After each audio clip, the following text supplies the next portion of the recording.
The Rules Committee will come to order. We're here for consideration of H.R. 9 and H.R. 4348. We're very happy to welcome the distinguished chairman of the Trade Subcommittee and the ranking member of the subcommittee and the ranking member of the full committee as well. Before we begin, I'd like to first call on my colleague from Grandfather Community, North Carolina, for an introduction. Well, Mr. Chairman, I actually need to make two introductions. One is I have the person you've been looking for. Oh, really? Where is the she? Person who knows where Grandfather Community is. Wow.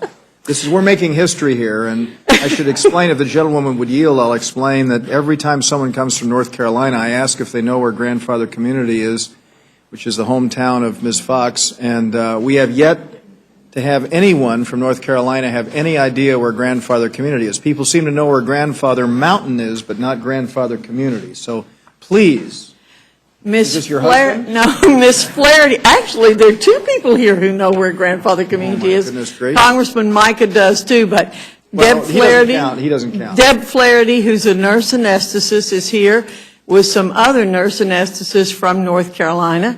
And Ms. Flaherty, would you hold your hand up and tell Mr. Dreyer that you know where She's nodded. That's good enough for me.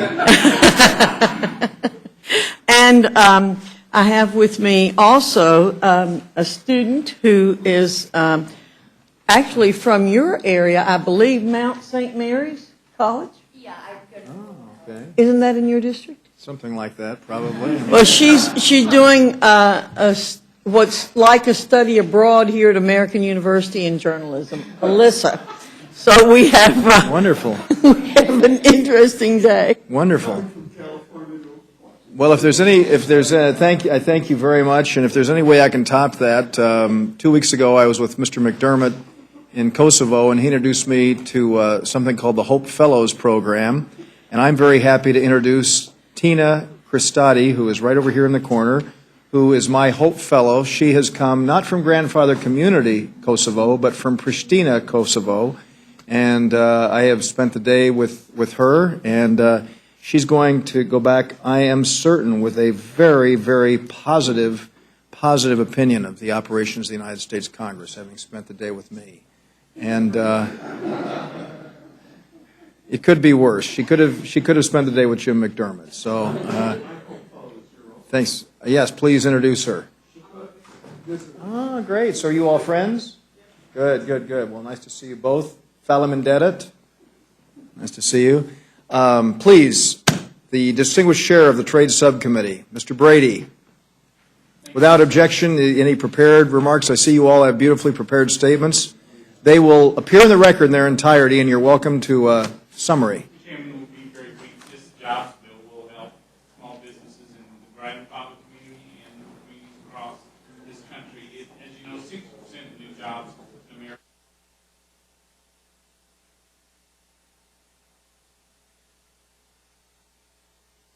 Recent NFIB Research Foundation studies show that 4 of the top 10 small business problems were tax problems and tax related. Right now, small businesses have extraordinarily high cost of tax compliance, as well as reported by the SBA. And so we can all agree we need to get Washington out of the way and give small businesses more opportunity to grow.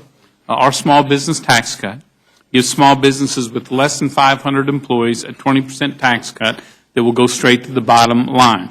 And with our 20% tax cut, we're making it easier for small business men and women to run their businesses, invest capital, grow and create jobs. And it doesn't matter if you're organized as a corporation or one of the 75% of small businesses who operate as pass-throughs, you'll benefit from the new deduction. We are dedicated to getting Washington out of the business of picking winners and losers. And even though we are pursuing fundamental tax reform, we see the need for an immediate, important cut, this step to help small businesses. It applies to any legal small business with less than 500 employees. So we are not going through industries picking winners and losers. And the goal, obviously, is to get help into the hands of small businesses so they can succeed and hire new workers. The President, in conclusion, Chairman, the President says he supports tax cuts for small businesses. We hope our Democrat friends, who we know are dedicated to small business as well, will work with us on this pro-growth measure. I yield back. Thank you very much, Mr. Brady. Let's go to the ranking member of the full committee. Please, Mr. Levin. Well, the President will speak for himself, but calling this a small business tax cut is a serious, gross misnomer. This is kind of the opposite of the Buffett rule. What it really is, as joint tax has made clear, is mainly a giveaway. Joint tax says that the majority of the benefit, 56%, will go to taxpayers making more than $250,000. And joint tax says 125,000 taxpayers making more, and I'm quoting them, $1 million a year would receive an average tax break of $58,800. It will not create jobs. Joint tax says that the economic impact would be, and I quote, so small as to be incalculable, end of quote. It is fiscally irresponsible, adds $46 billion to the deficit the first year, and if it were continued, over $500 billion if it were made permanent. And let me just add, in terms of calling this a small business tax cut, it really gives out tax breaks willy-nilly to anybody who has employees under 500. They say they don't want to pick winners and losers. Some of the winners will be highly paid professionals, whether in law firms, lobbying firms, professional sports teams, entertainers, financial consultants, and press reports say the beneficiaries would include Paris Hilton Entertainment, Bain Capital, Dash Boutiques, I'm not an expert on that, Vivid Entertainment. They all might well be eligible for this kind of a tax break. And some worthy taxpayers are excluded, sole proprietors. And let me just say, it doesn't limit it to companies. They can reduce their job force. They can ship jobs overseas. So this is essentially saying to people, the majority of whom are in the wealthy category, here's a 20% tax break without any proof that this will create jobs. And as I said, joint tax says that the impact economically would be so small as to be incalculable. So I just, looking at all of you, you want to vote for this kind of undifferentiated tax breaks, unpaid for. The major beneficiaries are people with incomes over $250,000. I'd urge you to take a second look. So Mr. McDermott is here to propose an amendment. It may or may not be germane, and if it isn't, I will ask you after he finishes to give you my authority to introduce a germane tax provision. Well, thank you very much for that, Mr. Levin. We will certainly take your advice and counsel into consideration. Mr. McDermott. Thank you, Mr. Chairman. I want to thank you and the ranking member for providing us this opportunity to talk about this bill. I'm offering an amendment as a substitute. The underlying bill is flawed, as you heard. First, it's not a tax cut for small business. It's $46 billion giveaway that will go to highly paid professionals like lawyers and lobbyists and hedge fund managers. Any business with fewer than 500 employees can take the deduction, and this bill does not target small businesses. Now, the underlying bill does not target job creation in America. Under this bill, a business that fires its employees is eligible for the deduction.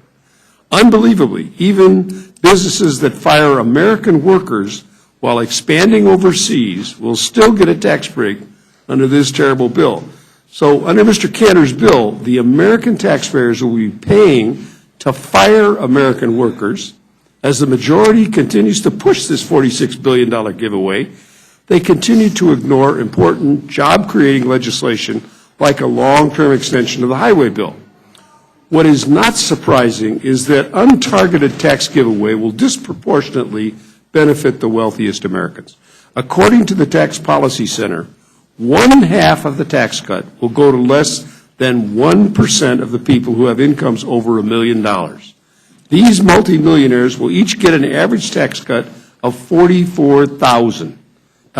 So instead of focusing on small businesses and true job creation in the United States for American workers, we're sitting here debating how to give away tens of billions of dollars to millionaires. My amendment is a better solution. My amendment is a targeted, and it ensures investment in America. My amendment would replace the untargeted giveaway with an extension of the 100% expensing of capital investments for 2012, for this year.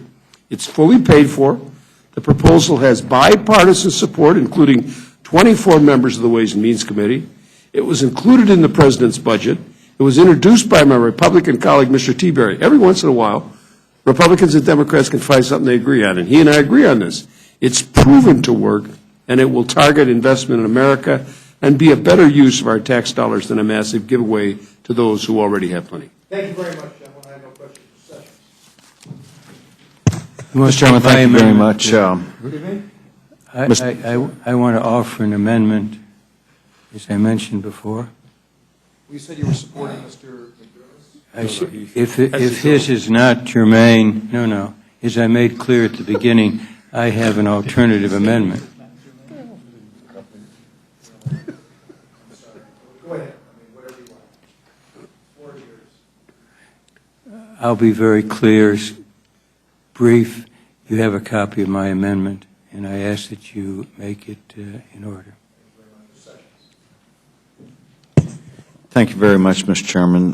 Welcome to all three of you for being here today. Mr. Brady, the opportunities for business to be able to utilize this law, I think would be an advantage and exactly what small business is asking for. The availability to not only be more competitive, the availability to find ways to get more capital, the ways to do a lot of these things. And I am sure that there are a number of people that are supporting this bill. Would you mind just telling me, I mean, it makes it seem like that what you've done is really out of the, just made up to pick a winner and loser, as opposed to this is what business, small business, minority-owned businesses would be asking for, and that's what I think we're trying to do, is to spur our economy and job creation.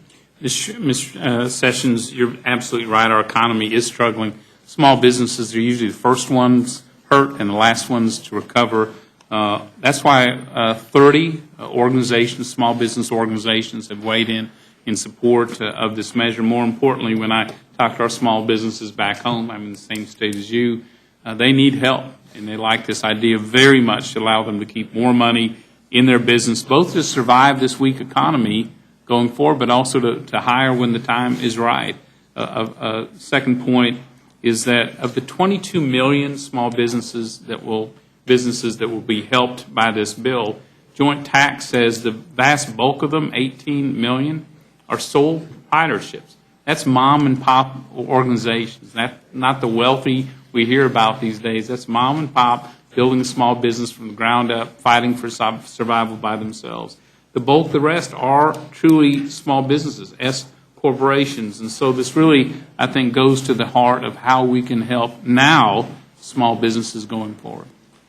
And see, that would be my really take, is that we're listening to organizations who are listening to small business, in essence, as you say, sole proprietors, who are really having a rough time to keep survival. Should that be a policy of this country to try and encourage small business, or is that picking winners and losers? Seems to me that rather than picking the types of businesses we want to succeed and those we don't like, given that we've got fewer jobs in America today than when the stimulus began, we have almost 700,000 fewer women working today than when the stimulus began. We ought to be looking for ways to get these good people back to work. Your background at Ways and Means and other opportunities that you've had have put you very close, including a previous career, put you close to small business. Small business is just a bunch of white guys, right? Absolutely not. In fact, the strongest growth is in women and minority-owned businesses building wealth for the first time for their family. So women and minorities would be included into this. Absolutely. Is that the kind of good tax policy that's sole proprietors? Is that how we should really be describing them, as people who are really trying to add to our economy, people who are of all backgrounds and genders trying to make a go of it? So there's nothing in here that would specifically pick a winner and loser. No, sir. Yeah. Well, I'm for your bill. I'm for growing small business, and I don't have to sit here and challenge my friends who want to raise taxes on everybody. I do agree with the gentleman, Mr. Levin. This is the opposite of the bills that have been put forth, and certainly the ones that would raise taxes on small business people also. So I'm in favor of this, and I appreciate you taking time to be here. I yield back my time. Am I correct that H.R. 9 does not require a single job to be created for a business to take this deduction? That's true. So you get a deduction, and even if you fire workers, and as you mentioned, so I mean, in terms of job creation, I'm just trying to understand how this is all going to work. I think that the number one issue is jobs, not tax breaks for wealthy people that, quite frankly, have benefited pretty well, even during the difficult recession that we've had. Is there anything here that would disqualify somebody from getting a tax break if they, I was going back to what you said, if they fired American workers and hired foreign workers? There's none at all. Essentially, this is willy-nilly. It goes, look, I looked at SBA, and when they give loans, and I wish we'll have some serious discussion about that. And they limit it to people in terms of the nature of their business, and also in terms of how much they have in sales. This can go to companies with under 500 employees where the people are millionaires. And you heard what Joint Tax said. 56% goes to people with income over $250,000, and the policy tax had an even more, using a somewhat different model, said it was even more so, that the very majority of this would go to people with income over $1 million. Those are the facts. And there's nothing in here that, let's say, that you have a company that has, 5 workers in the United States, a U.S. company, and 400 workers in China. There's nothing that requires that the majority of workers be based here in the United States in order to receive this tax break? No. I mean, this is, to me, the same old, but, we're going to do it, and we'll have a debate on it. I'd just like to ask unanimous consent to insert in the record the statement of the administration, which makes it very clear that the President and his senior advisor would recommend a veto of this legislation. And I want to strongly support the amendment by Mr. McDermott, and hope they'll be made in order. And mine, if And you yours, decide if if it isn't germane. we're wishful thinking here. We're hoping that he'll be able to get it, but if not, yours. Thank you. Thank you, Mr. Chairman. No, I was sitting here listening to the comments of the ranking members, two gentlemen, and I hear language that really concerns me. I'm not sure how many times you said it, Mr. McDermott, but you said the phrase giveaway. That to me that tells me a mindset that exists with you and I think many of your colleagues, and that is your belief that all the money in this country that is earned by hardworking taxpayers belongs to the government. And that when those people aren't forced to give all of that money to the government, then that's a giveaway. Well, I take the different attitude, and I think most of my colleagues do. We don't believe that the government has the right to confiscate the fruit of the labors of the people of this country. And when you call it a giveaway, and Mr. Levin, you call it a tax break, those reveal your true attitudes about hardworking American taxpayers. You're saying they don't deserve the money they earn. That is wrong. That is not what built this country. And that's not what will make this country strong again. The government cannot spend the taxpayers' money better than the people themselves can spend it. And when you talked about willy-nilly giving away their money again, you know, I think the Declaration of Independence says all men are created equal. They are endowed by their Creator with certain inalienable rights. And we believe that in this country.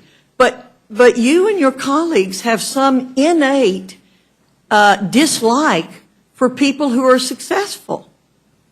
And your attitude is, you shouldn't be allowed to keep the fruits of your labor. Just because you have $1 million, we should take that money away from you, or we should tax you more than we tax other people. That's not what the Declaration of Independence says. That's not the foundation of this country. And I think it's high time we talk that way to say to the American people, here is a group of people who don't believe, the group doesn't believe that you deserve to keep the fruits of your labor. That's what you all are saying by the language that you're using. Could I respond? That isn't what I'm saying. When I'm finished, I'll be happy for you to respond. But that's the language that you use. And I believe you reveal your feelings through that language. Now, before I ask you to respond, Mr. Levin, I'd like to ask Mr. Brady if he'd like to respond either to anything I've said or to any comments made by you or Mr. McDermott. Well, quick fact check. I know Mr. Levin has talked about these millionaires and these people who get the tax breaks, but in truth, this is a tax cut for small businesses. It is 20% of their taxable income, up to 50% of what they spend for their employees' salaries. So these are not wealthy individuals sitting around relaxing in life. These are small business people who are actually out there fighting for those sales and for that income, enough to cover their workers and hopefully some left over. And so what this tax cut does, as Joint Tax pointed out, goes primarily to those sole proprietorships, those mom and pop operations, as well as other small businesses. And secondly, this new proposal we hear today about tied to job creation here or abroad, this is brand new. President Obama certainly did not have this in the tax bill, bonus depreciation legislation he signed a year and a half ago. Wasn't included in the Democrats' amendment to substitution at Ways and Means Committee. It's probably not even included in my friend Jim McDermott's legislation. My thought is, look, rather than playing political games with the economy still struggling, 37 months of 8% unemployment or above, why don't we focus on giving real small business fighters a chance of keeping a little more of what they fought so hard to earn so they can survive this recovery? Thank you, Mr. Brady. Mr. Levitt? Thank you. You really very much distort our positions. If people earn more, we do tax them more. That's what a graduated income tax is. And Mr. Brady talks about mom and pop. When 56% of this goes to a taxpayer with more than $250,000 in income. So don't misdescribe this as mom and pop. This is willy-nilly. Anybody who has 500 employees or less, they can be enterprises with hundreds of billions of dollars. They can be enterprises of lawyers. I love lawyers. I have one of them. Don't call these firms that have 450 lawyers and other personnel mom and pop. They're not. Because they don't matter? I said they matter, but don't call them mom and pop. And don't give 56% of the people the money from this tax cut. That's what joint tax said. Of small business. No, it says the people, no, don't call them small businesses.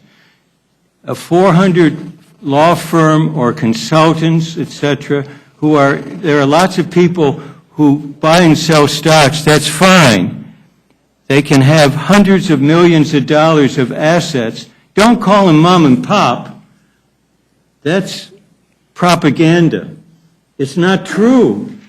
There is no differentiation here as to who receives this, as to what their assets are, as to what their income is. And when you look at what small business does with firms under 500, they have very clear guidelines. If you're a service company, you are eligible if your annual receipts may not exceed $2.5 to $21.5 million. Services, that includes lawyers, financial consultants, Bain, whoever it is. You can't go into the SBA and get a loan if you have more than annual receipts of $2.5 to $21.5. The average is for firms that are eligible under this definition of small business for SBA is $7 million in receipts. And you say you don't want to pick winners and losers. The real losers here are the taxpayers of the United States. Why don't you pay for this? You talk about fiscal responsibility, pay for this. Should we pay for it like the payroll tax cut? No, Who went to those same workers in those firms? Look, you my just amendment relates to but Mr. bonus Chairman, depreciation. to answer Mrs. Fox's point, the same types of small business you just denigrated, this I'm not Congress, denigrating small well, business. clearly you don't want job growth within certain kinds of no, businesses. no. I don't know who's on the good list and the CBO bad says list there's these no days. calculable job gain from this, and don't misrepresent. I just think all those jobs are important.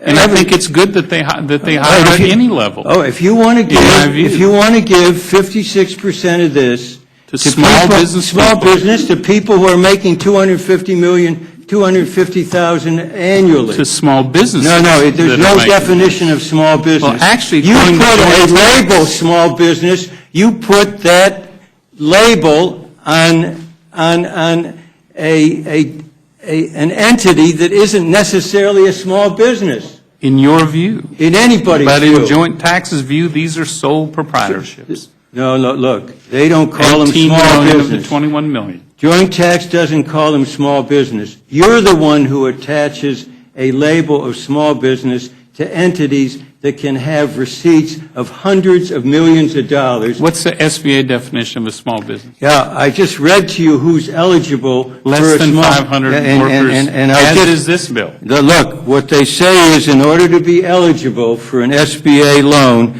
if you, annual receipts for services 2.5 to 21.5, retailing 5 million to 21 million, agriculture 500,000 to 9 million. You're just saying willy-nilly, a farmer, for example, who has less than 500 employees, they can have 300, and they can have receipts of $50 million, you're giving them a 20% tax break. Only 50% of the salaries of their workers. Okay. You know that as well. So Okay. that was a gross exaggeration. No, but Let's- you're giving them a Let's tax stick to the break. bill You're giving them a tax break. to help create jobs. Well, CBO says that the economic benefit is incalculable. I think the committee has seen basically our conflict of ways and means where some businesses are good businesses and we can help them, and some are bad and we shouldn't. You're saying Why that, help not all me. of them? Reclaiming my time, Mr. Could I Chairman. just say one thing? I mean, you did lecture me about my use of the word giveaway. I observed about your comments. Okay. May I just say, the only question I have is that I think those people who are concerned about the deficit, and I think there are quite a few in the House, must ask themselves, why are we digging the hole $46 billion deeper? Usually the rule is if you're in a hole, want to get out of it, stop digging. And you're digging $46 billion further into the hole because this isn't paid for. Well, let me respond very briefly, Mr. Chairman, with your indulgence. And I would invite Mr. Brady to correct me if I say something incorrectly here. I think our colleagues on the other side of the aisle are a little concerned about unemployment, and as you indicated, they're a little concerned about paying for things. I believe that there was $1 trillion stimulus passed in 2009, and there wasn't any indication at all about the need to pay for that. There have been lots of other so-called economic efforts to get the economy going. Each one has failed. You talk about digging a hole, Mr. McDermott. When the Democrats took over the Congress in 2007, we had an unemployment rate of 4.5%, I believe. We had an economy that was doing extremely well. In the next 4 years, with Democrat control of the Senate and the House, and 2 years of a Democrat president, our economy went into the tanks. You all have had lots of opportunities to change the way the economy operates. I think this is a great effort at trying to revive the economy, giving an effort, doing something we know historically has worked. Everything you all have done has not worked. And I think letting small businesses keep some more of the money that they work very hard to earn. And Mr. Levin, I've been a small business person, and I understand the difference between income or receipts into a small business and actual money left over after expenses. There's a huge difference. And I'm afraid not enough on your side of the aisle understand that, because so few of you have ever been in that category. And with Mr. Brady, you want to correct anything I've said? Well, thank you very much. I yield back, Mr. Chairman. You were speaking of that so few of us have been in. And you're referring to people that are Democrats in the House of Representatives? I dare to correct you that a significant number of Democrats and Republicans have been business persons in their lives. But if I were to challenge you on the other hand, and if we were to match parties, I'll show you some members on your side of the aisle who never operated a business.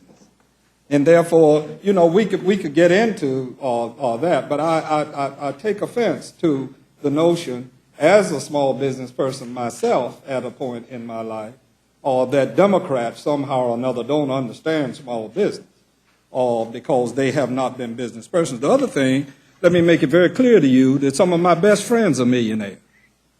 And therefore, I have no quarrel with the fact that people make a substantial amount of money.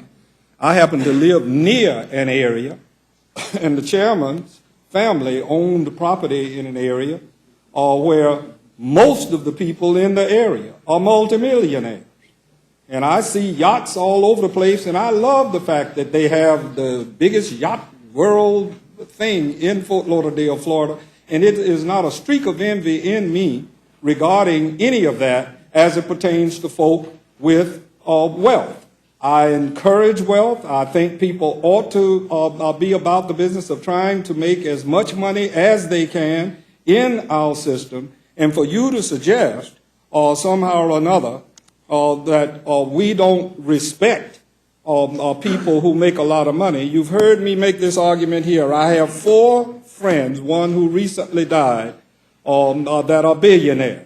And not one single one of them have ever said a word to me, and they all contribute to my political efforts, and they've not said one mumbling word to me about taxes and their concerns.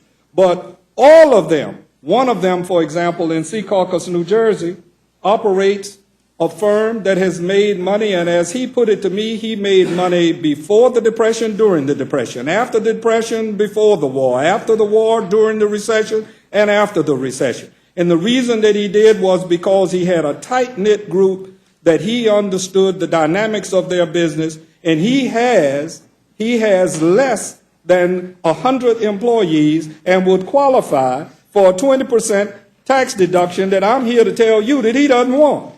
And his position is, if we were to do something about education in a meaningful way in this country, then tax him more.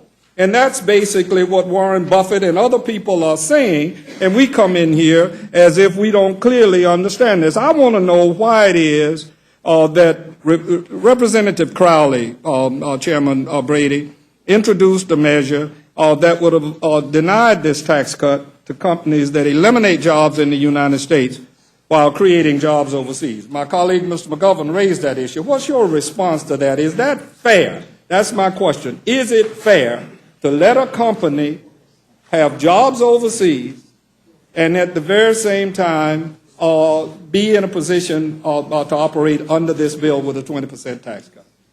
My answer is President Obama thought it was fair when he signed tax relief legislation that extended tax relief to all businesses in America. We appreciate Mr. McDermott's bill, regardless of that element. And there's no in this bill. Tax cut only applies to revenue you create in America, and you can only deduct up to half of your wages of your workers. So if you have fewer workers, you have less tax cut in this measure. But the bottom line is, we want our tax code to be consistent with what the president's already signed. Yeah. What many of us voted for in the Well, federal tax extension. Just taking back my time, just a minute from you. The president has signed 17 tax measures. And most of the president's measures are what you and Mr. Levin and the Ways and Means Committee could very well have done. And you made the statement just a minute ago, Mr. Brady, that you didn't use the term that I'm getting ready to use, that the president's measures as offered did not have targeted tax relief. I take issue with that. No, it did not have Mr. Crowley's language. It didn't have Mr. Crowley's language, but it had targeted tax relief. But your question was, why didn't we include Mr. Crowley's language? Yes, My answer is, it's not been included in any of the legislation. Okay. It's Congress or the President. Then you cause me to do more than Mr. McGovern having put the statement of administration policy in the record. I think it needs to be understood what the administration's policy is as offered as of April 17. The administration strongly opposes House passage of H.R. 9. The President believes that small business tax relief can promote hiring workers and increasing investment here at home. H.R. 9, however, is not focused on cutting taxes for small businesses, but instead would provide tax cuts to the most fortunate. Under the bill's definition of income, many of the small businesses that would receive the largest tax breaks are law partners, consultants, and other wealthy individuals and corporations with the biggest profits, as I have identified in one instance, a personal friend of mine, and as Mr. Levin has identified several. The proposal is a giveaway, and that was the language that Dr. Fox took offense to. that will cost $46 billion and could, in fact, lead to delays and reductions in investment and hiring. While H.R. 9 has been described as a way to help small businesses, independent nonpartisan analysis confirmed that 49% of the bill's benefits would go to taxpayers making more than $1 million per year. Individuals in higher tax brackets would be able to take the bill's deduction against higher tax rates, making it more valuable for higher earners and more profitable firms.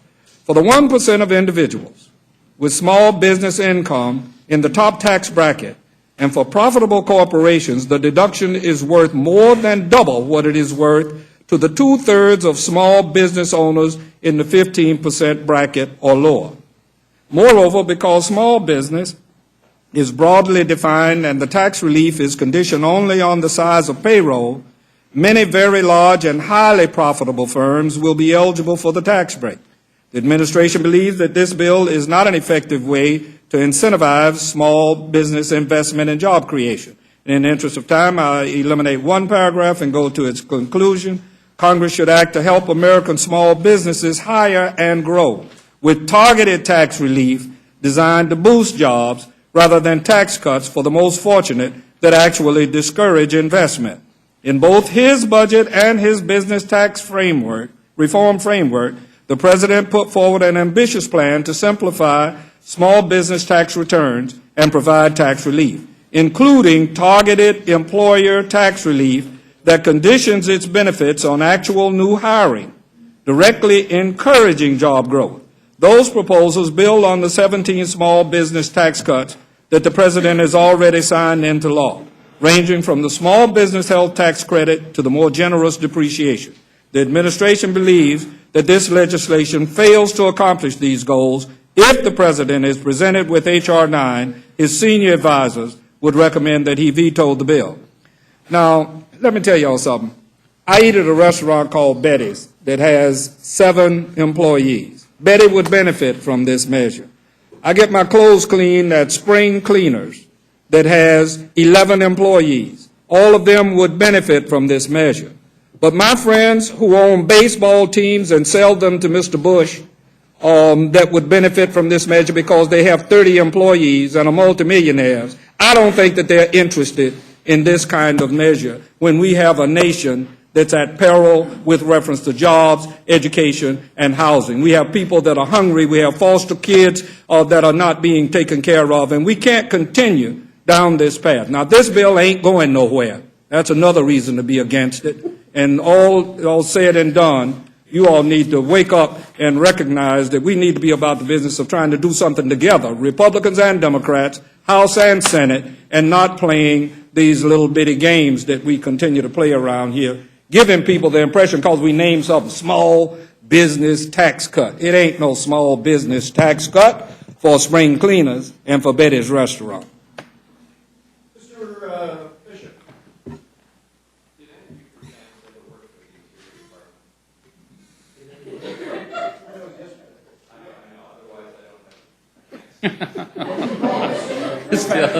Still on that focus. What's that?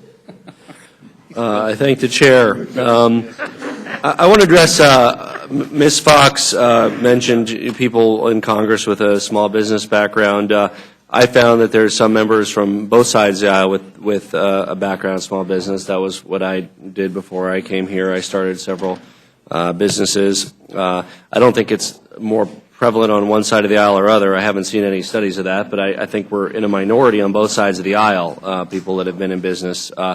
Not that there aren't many other backgrounds which are also useful. We have people that have been professional firefighters, district attorneys, people who've been in public service, people who've been in the military. I mean, they all bring something to Congress.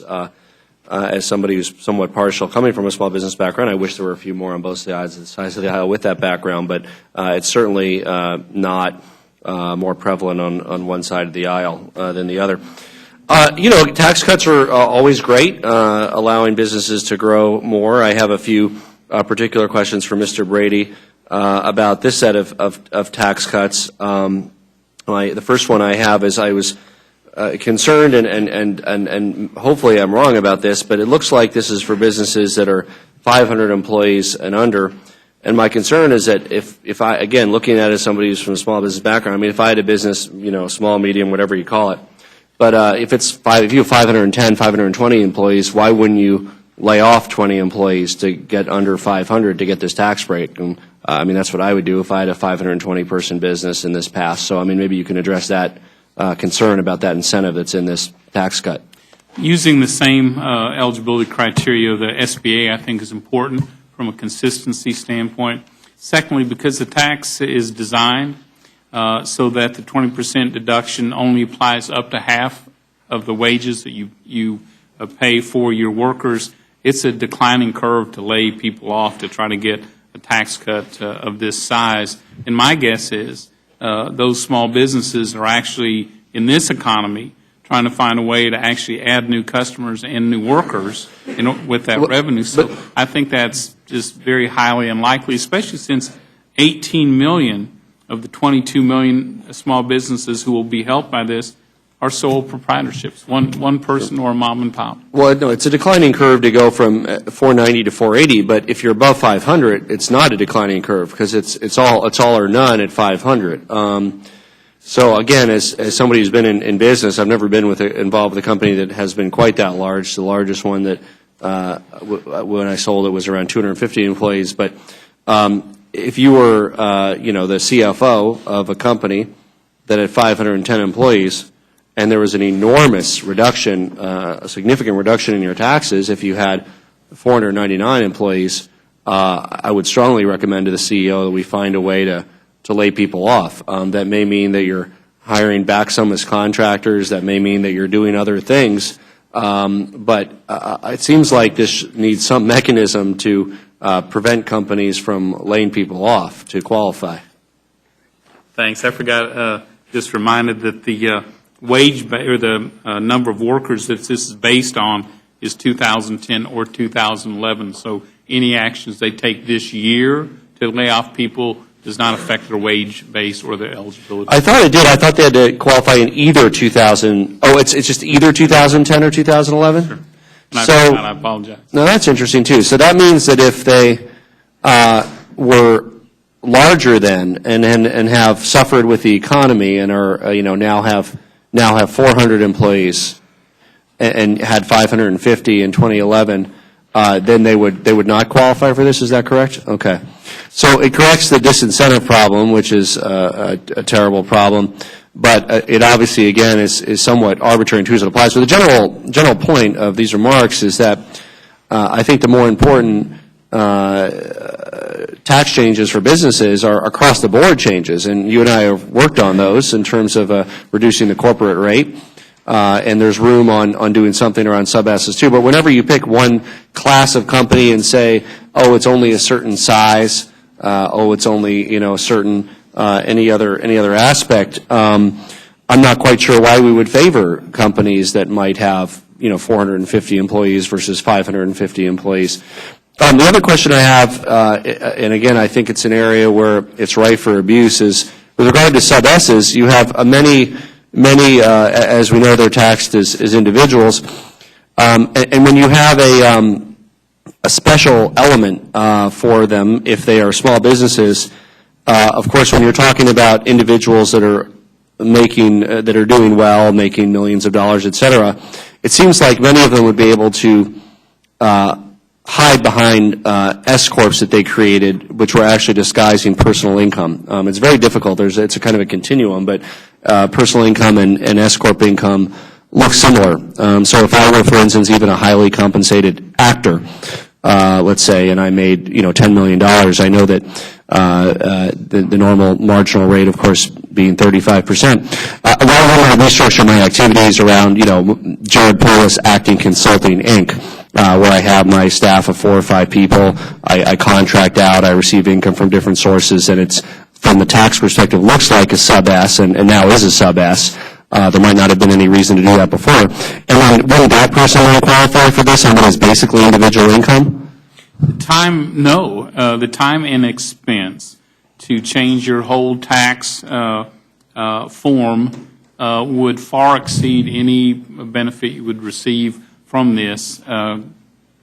I mean, I referred that to Mr. Levin. It seems like there's millions and millions of dollars at stake. You know, you're willing to make a few changes to get a tax But cut. and remember, the earlier, as I told you, the deduction is limited to the wages that you pay your employees in this as well. So that's the balance that you hit in this. And again, as joint tax has said, the vast majority of the small businesses you're hitting are those mom and pops with this. Could I just Mr. Levin, briefly yes. answer? The reason tax policy estimate, I'm told, is a bit different than the joint tax is because of the possibility of abuse. You know, I was thinking, someone here said most of us haven't been in small business. There are lots of us who are lawyers here. I was in a law firm with 15 people. And the majority of law firms in this country have less than 500. I think, the vast majority. And so essentially we're saying to lawyers, saying to physicians, saying to professionals of all kinds, essentially, if you're in an entity, it's going to get a 20% tax cut. And you're right that there is so much possibility of abuse here. You just have to shift the form a bit, and you'll get a 20% tax cut. And, Well, can does I this correct apply to that a any? moment? Does this apply to any new companies then, Mr. Brady, or only companies that existed prior to? The bill has two anti-abuse provisions. Okay. One of them, which prevents companies from forming a new company to take advantage of the tax deduction. So it involves predecessor companies, so that the situation that Mr. Levin just outlined would be prevented in this bill. If it's new, but just look at the models that calculate the loss here and who would benefit, and there's real possibility. And reclaiming my time, I think the core issue, you know, as I see this bill as a way of government trying to pick winners and losers. This is government saying, well, this kind of business, you get it, this you don't. Your sales in 2011, you were too big, you were too small, you get it, you don't get it. I think in terms of, if our goal is to stimulate the economy and create jobs, government should not pick winners and losers. It should be across the board. And I know you do also support across the board reform. I think that in many ways, when you have government picking winners or losers, it has an adverse effect. Or somehow setting certain businesses above others, and you know, whether they're law firms or not. Why would a law firm with 400 people pay a different rate than a law firm with 550 people? I can't figure that out. I mean, why would we favor as a government one over the other? It's just an example of, you know, Republican central planning through the tax code, which has been prevalent in this Congress. It's why I oppose this bill, and I'm hopeful that we can work together on something that's good for business that doesn't have government picking winners and losers, which is very much what this bill does. And I'll yield back the balance of my time.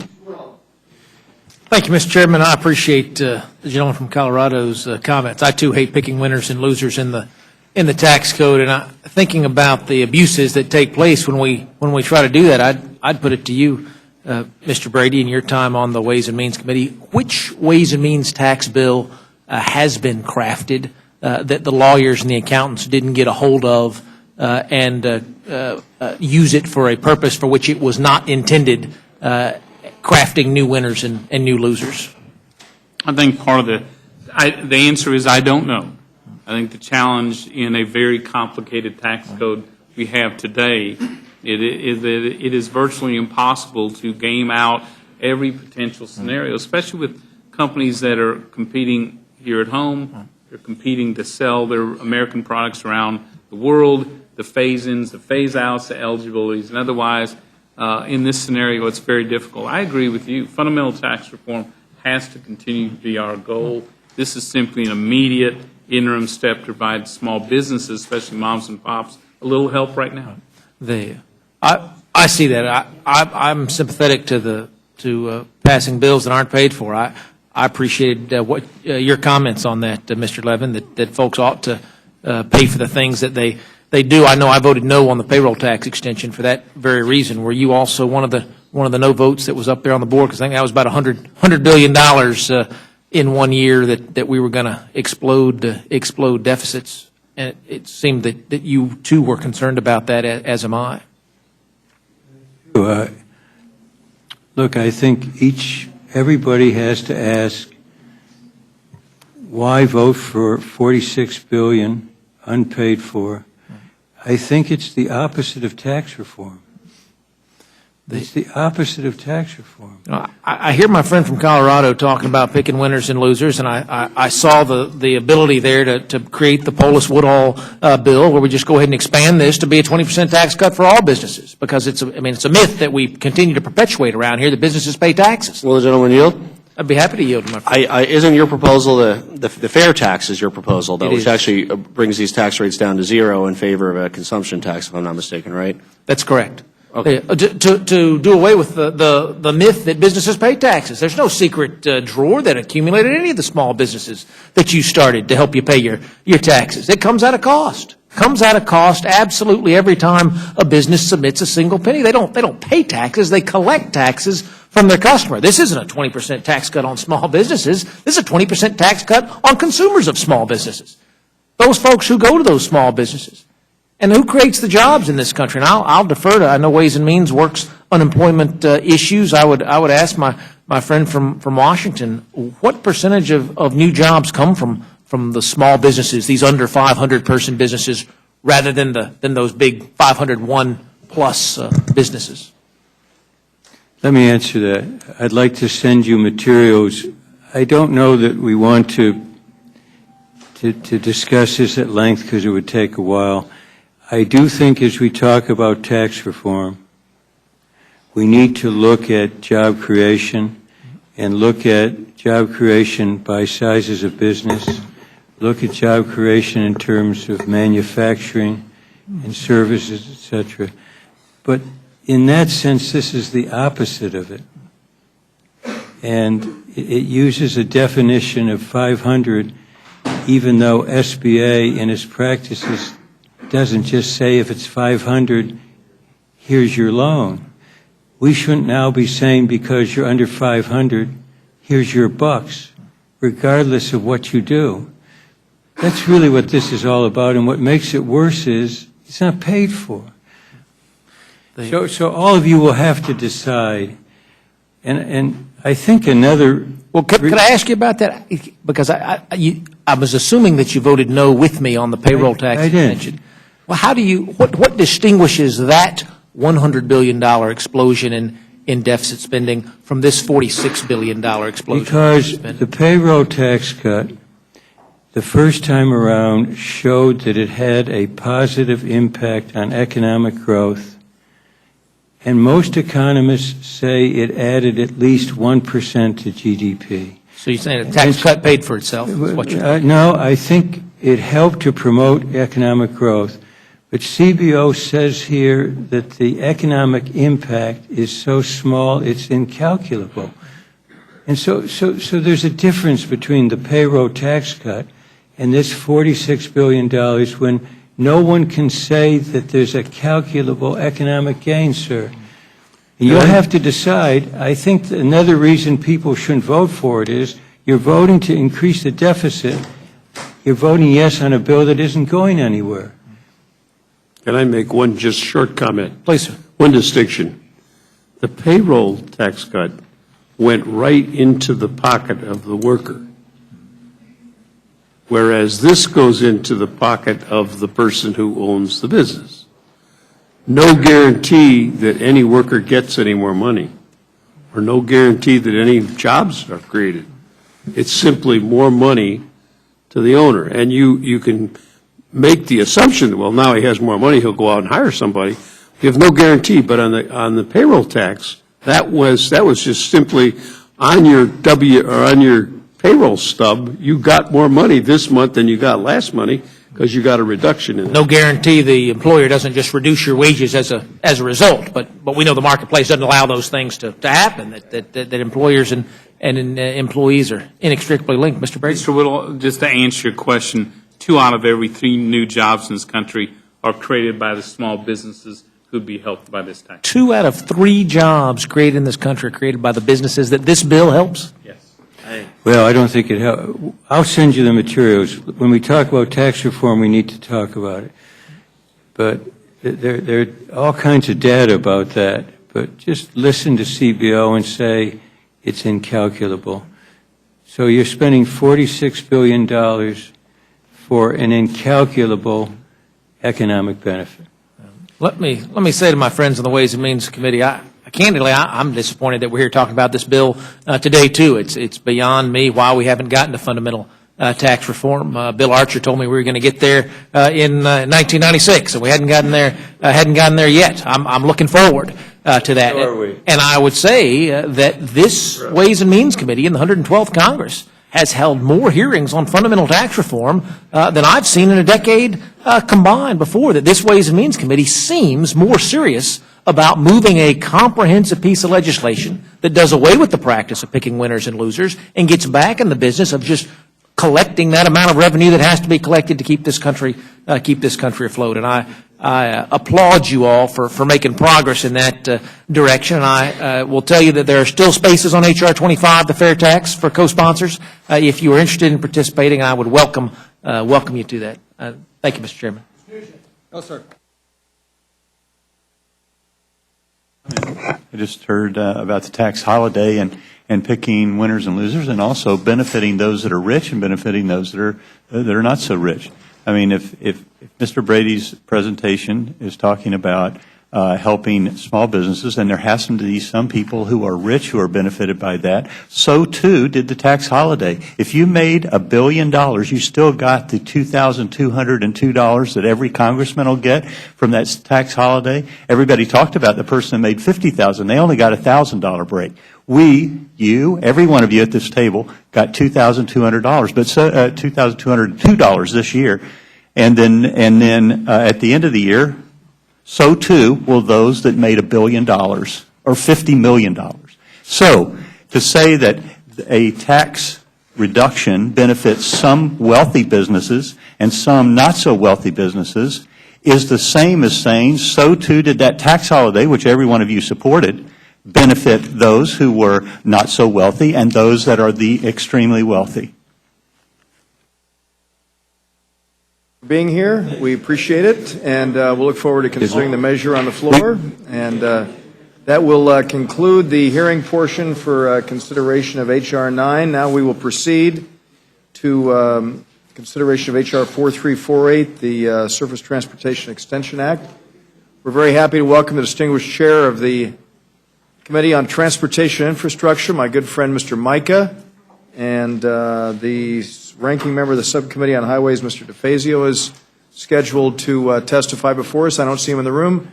Mr. Mica, please proceed. Thank you very much for your Well, thank you, and I'll try to be as brief as possible and submit a statement for the record. But as you know, on the 29th of March, we passed H.R.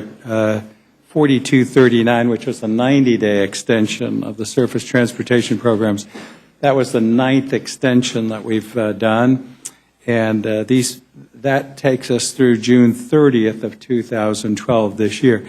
Yesterday, I introduced H.R. 4348, and that particular measure will extend the surface transportation bill for another 90 days through September, and it extends the Highway Trust Fund through the end of this, again, the end of the fiscal year.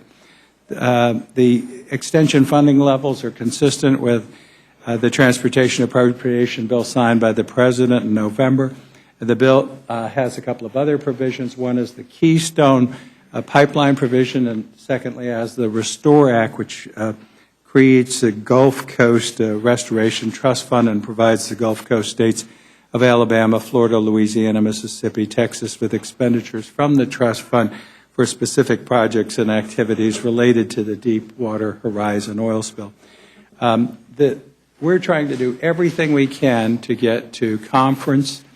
There are some amendments that are up for your consideration, and particularly like the Ribble amendment, but others I leave to your good judgment. So with that... well, thank you very much, Chairman Mike. Thanks for your hard work. I know that you've been working very hard. I have about 4 minutes, and then unfortunately... Well, then we want to give every member here a chance to ask any questions. Mr. Woodall. Thank you, Mr. Chairman. I just want to say thank you to Chairman Mike for what he's doing on the transportation bill. I wish we could have brought your 5-year bill to the floor, had it at low funding levels, had it at high funding levels, had it with mass transit, had it without mass transit, had that entire debate. Anytime someone has to sit in your chair and say, yesterday I introduced, you know it's a bad set of circumstances that brought you here, and I appreciate your effort to keep this ball moving. Thank you. Well, we want to produce for the American people, keep transportation projects moving, and get people employed in that industry. Thank you. Mr. McGovern, I see you have an amendment to this rule. I do, but I'll just offer it. I just say, I'm not happy with the situation, and I think everybody here is in the same situation, and I regret very much that, again, we can't have a bill that has bipartisan support, but I hope we get to that point sooner rather than later. I have no question. Hopefully this will be that bill. Mr. Nugent. Just to follow up on Mr. Woodall's comments, I'm just very disturbed that we're stuck here, with a 3-month, and then we're talking about an 18-month when we all know that the bill that we put up first, the 5-year, is really what those that are out there in the real world building roads are telling us they have to have for some sense of, the future.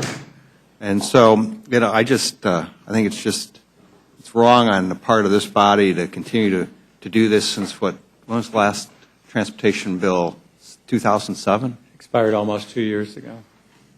I just think it's that we're just going the wrong way, particularly when we're talking about job creation, whether you're building the equipment that you're selling to the contractors or the contractors are hiring more people to put out building roads. So I just think that we're on the wrong track. Well, thank you, but I will continue to try to insist on the provisions of 7, including the 5-year term.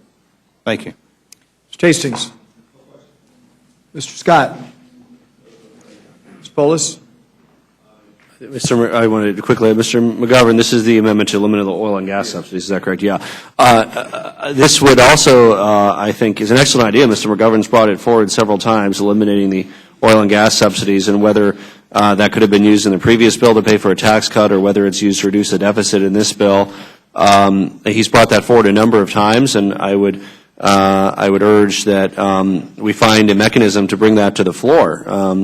Again, we're talking about taxing oil and gas companies like any other business. They pay taxes on profits. We're saying, why should the industry have special considerations regarding depreciation, particularly to that industry, and other incentives that other American businesses don't have? It's another example of Republicans picking and choosing winners and losers in the economy through the tax code and central planning as implemented through the tax code. So I strongly support both the allowing Mr. McGovern's amendment and, of course, the passage of Mr. McGovern's amendment as well. And I yield back. Mr. Webster, thank you very much for being here. Thank you. We appreciate it, and thanks for your hard work on this. And that will conclude. We had several other witnesses. Mr. McGovern's going to offer his amendment. Mr. McKinley, Ms. DeLauro, Mr. Welch. I saw Mr. Welch here earlier. It appears that they're not here, so that will conclude the hearing. We'll, of course, leave the record open. If any members want to submit statements into the record, they're more than welcome to do that. So let us proceed with consideration of the rule for H.R. 9, and the chair will be in receipt of a motion. Mr. Chairman, I move the committee grant H.R. 9, the Small Business Tax Cut Act, a structured rule. The rule provides 1-hour debate on the bill equally divided and controlled by the chair and ranking minority member of the Committee on Ways and Means. The rule waives all points of order against consideration of the bill.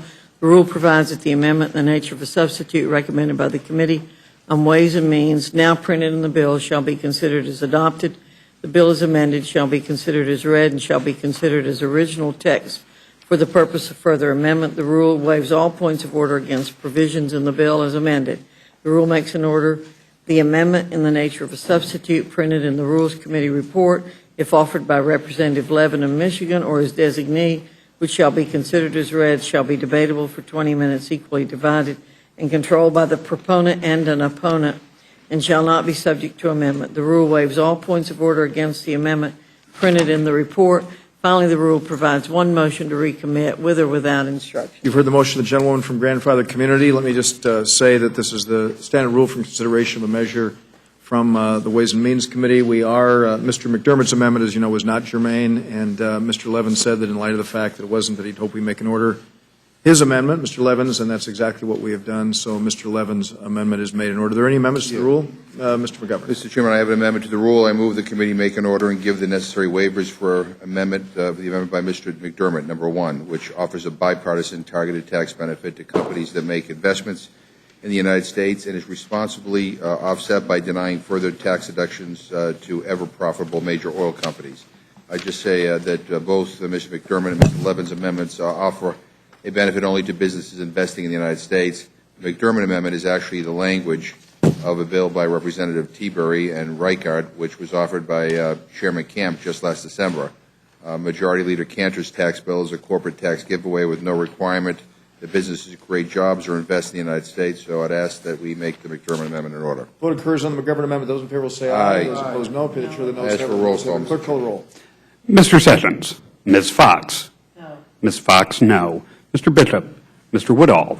Mr. Woodall, no. Mr. Nugent. Mr. Nugent, no. Mr. Scott. Mr. Scott, no. Mr. Webster. Mr. Webster, no. Ms. Slaughter. Mr. McGovern. Aye. Mr. McGovern, aye. Mr. Hastings. Aye. Mr. Hastings, aye. Mr. Polis. Aye. Mr. Polis, aye. Mr. Chairman. No. And Chairman, no. Clerk, the total. 3 yeas, 6 nays. And the amendment is not agreed to. There are further amendments. If not, the vote occurs on the motion of the gentleman from the grandfather community. Those in favor will say aye. Those opposed, no. The ayes have it. The ayes have it. Mr. Sessions will be managing this rule for the majority. Mr. Hastings. And Mr. Hastings for the minority. And we have the second rule. Is that? I didn't get a copy of it. I still don't have a copy of the second rule. Thank you very much. The chair will be in receipt of a motion. Mr. Chairman, I move the committee grant H.R. 4348, the Surface Transportation Extension Act of 2012, Part 2, a structured rule. The rule provides 1 hour general debate, equally divided and controlled by the chair and ranking minority member of the Committee on Transportation and Infrastructure. The rule waives all points of order against consideration of the bill. The rule provides that the bill shall be considered as read. The rule waives all points of order against provisions in the bill. The rule makes in order only those amendments printed in the Rules Committee report. Each such amendment may be offered only in the order printed in the report, may be offered only by a member designated in the report, shall be considered as read, shall be debatable for the time specified in the report, equally divided and controlled by the proponent and an opponent, shall not be subject to amendment, and shall not be subject to a demand for division of the question. The rule waives all points of order against the amendment printed in the report. Finally, the rule provides one motion to recommit with or without instruction. You've heard the motion of the gentlewoman. Let me just say that I'd like to associate myself with the remarks of Mr. McGovern, in which he said that he doesn't like the fact that we're here dealing with this under the circumstances that we are. I totally concur with that, and I hope very much that we'll be able to have a bipartisan agreement. There's no way we're going to have a transportation bill unless it is bipartisan, because we have to work on a measure that emerges from the Senate and in conference with ours. Our goal here is to get to conference so that we can come out with exactly that. Traditionally, under both political parties, we would have simply taken these 3 amendments and had them self-executed under a bill that would simply call for an extension, but we're going to have a debate and up or down vote on it, and I hope very much that we'll be able to have the committee support for this. Any amendments to the rule, Mr. McGovern? Just a clarification. I mean, I understand, if I'm reading this rule correctly, only Republican amendments have been made in order?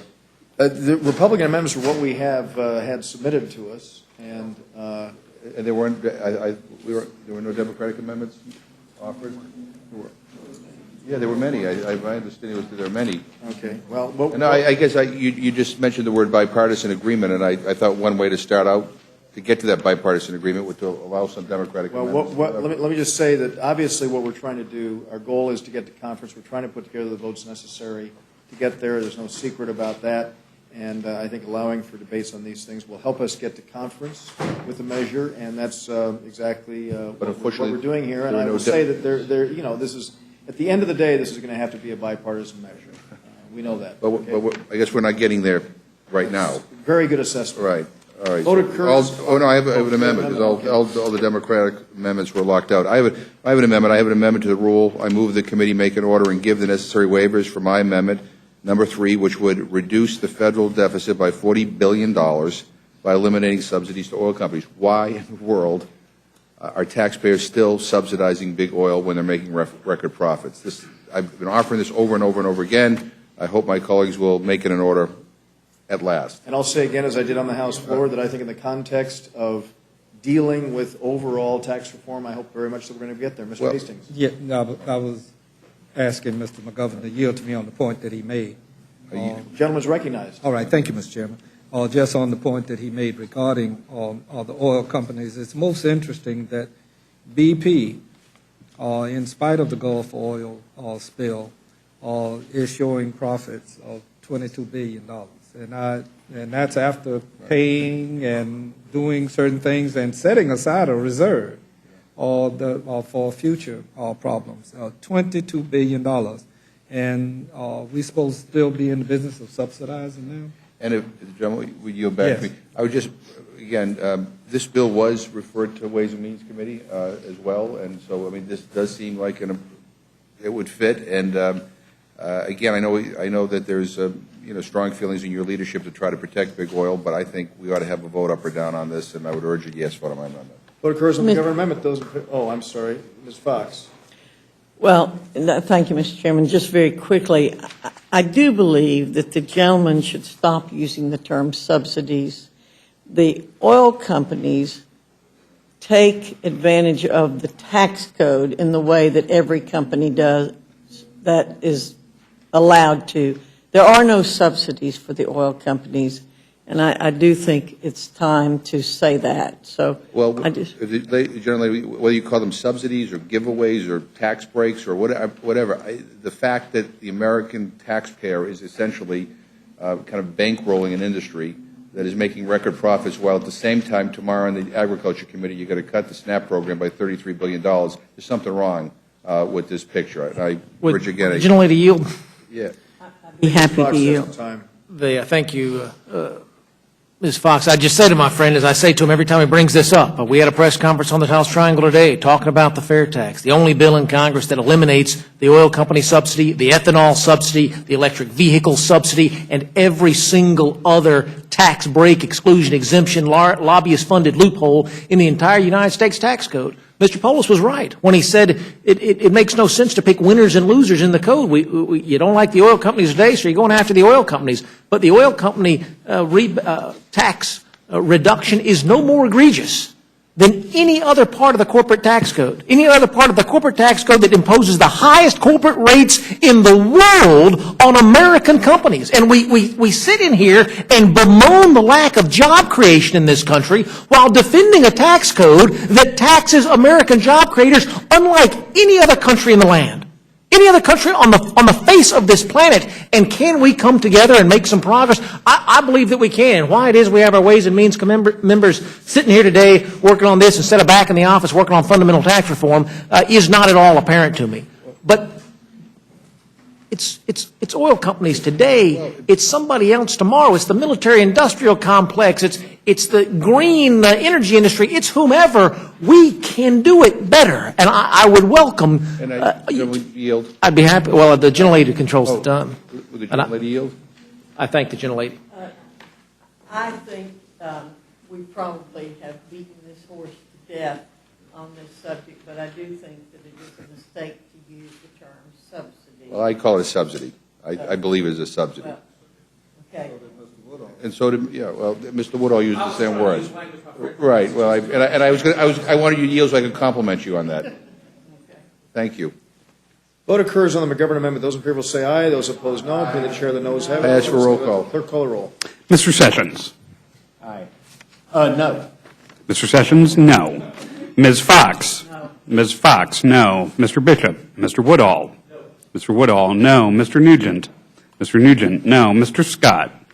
Mr. Scott, no. Mr. Webster. Mr. Webster, no. Ms. Slaughter. Mr. McGovern. Aye. Mr. McGovern, aye. Mr. Hastings. Mr. Hastings, aye. Mr. Polis. Aye. Mr. Polis, aye. Mr. Chairman. No. Mr. Chairman, no. Clerk, the total? 3 yeas, 7 nays. And the amendment is not agreed to. Further amendments, Mr. Hastings. Thank you, Mr. Chairman. I have an amendment to the rule. Move the committee make an order and give the necessary waivers for the amendment by Mr. Ray Hall, number 1, which would fully pay for the highway transit and highway safety programs authorized by this bill and maintain a positive balance in both the highway and transit accounts of the trust fund. Vote occurs on the Hastings amendment. Those in favor will say aye. Aye. No. Being the chair, the noes have it. Clerk, call the roll. Mr. Sessions? Mr. Sessions, no. Ms. Fox? Ms. Fox, no. Mr. Bishop? Mr. Woodall? Mr. Woodall, no. Mr. Nugent? Mr. Nugent, no. Mr. Scott? Mr. Scott, no. Mr. Webster? Mr. Webster, no. Ms. Slaughter? Mr. McGovern? Aye. Mr. McGovern, aye. Mr. Hastings? Mr. Hastings, aye. Mr. Polis? Mr. Polis, aye. Mr. Chairman? No. Mr. Chairman, no. Clerk, the total? 3 yeas, 7 nays. The amendment's not agreed to. Are there further amendments? If not, the vote occurs on the motion of the gentlewoman from grandfather community. Those in favor will say aye. Those opposed, no. The ayes have it. The ayes have it. Chairman, I ask for recorded Clerk, call the votes for no Democratic amendments were made in order. Mr. Sessions? Aye. Mr. Sessions, aye. Ms. Fox? Aye. Ms. Fox, aye. Mr. Bishop? Mr. Woodall? Aye. Mr. Woodall, aye. Mr. Nugent? Aye. Mr. Nugent, aye. Mr. Scott? Mr. Scott, aye. Mr. Webster? Mr. Webster, aye. Ms. Slaughter? Mr. McGovern? No. Mr. McGovern, no. Mr. Hastings? Mr. Hastings, no. Mr. Polis? No. Mr. Polis, no. Mr. Chairman? Aye. Mr. Chairman, aye. Total, Mr. Clerk? 7 yeas, 3 nays. And the motion is agreed to, and this will be managed for the Republicans by Ms. Fox Mr. Polis for the and Mr. Democrats. Polis. That should conclude our work for the week. We don't anticipate any more meetings, and hope very much everybody has a great evening. Without objection, the committee stands adjourned.